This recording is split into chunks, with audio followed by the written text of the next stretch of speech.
Hey YouTube, it's Geoffrey here in Tønsberg, Norway. I am over here at the Brygge. I think that translates best to boardwalk. I haven't actually looked up the official translation. That's just what they call this area, the Brygge. And it's a bunch of shops and restaurants and a newspaper building there. And they've got some Viking boats over here, which is pretty freaking cool. And they're in much better repair than they were when I was here last year. So anyway, this is definitely the favorite place that I have ever lived and one of my favorite cities of all time. So I am very happy to be back and enjoying one of the last days of summer. It's starting to get a little chilly. You can hear the wind, but God, it's nice. Anyway, we left off yesterday talking about progress, and that'll probably be the theme going forward because it's an interesting thing to talk about, an important thing to talk about, and I like making these videos, and apparently some of you like watching them, so I'm gonna keep doing it. But on to heavier things. I asked yesterday, what does it mean to make progress? What is our ideal? What are we headed toward?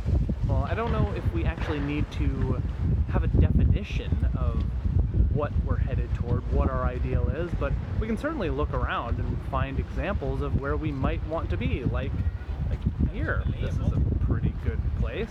Seems to be a pretty good example. But there are a lot of things that we don't see even here. We don't see what it took to build all of this. At what cost did it take to get here?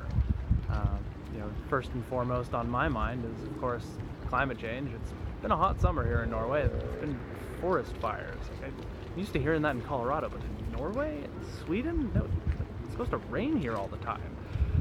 So yeah, climate change is a real thing, and humankind is kind of responsible for that, more than kind of.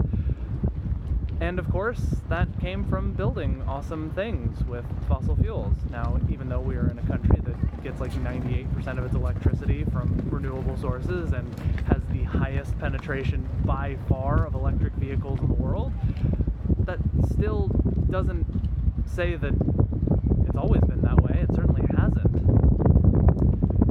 And I think a lot more of us are even more guilty than that. And even in other areas, well, when you look at all these restaurants, a lot of them are serving steaks and burgers. Well, that's got its own impact on the environment. And I'm sure there are other knock-on effects of that that have had impacts on people's lives. And I guess the question we have to ask ourselves is it worth it? Like, was all of that worth it? Is the continuing of that worth it? Is it worth having this?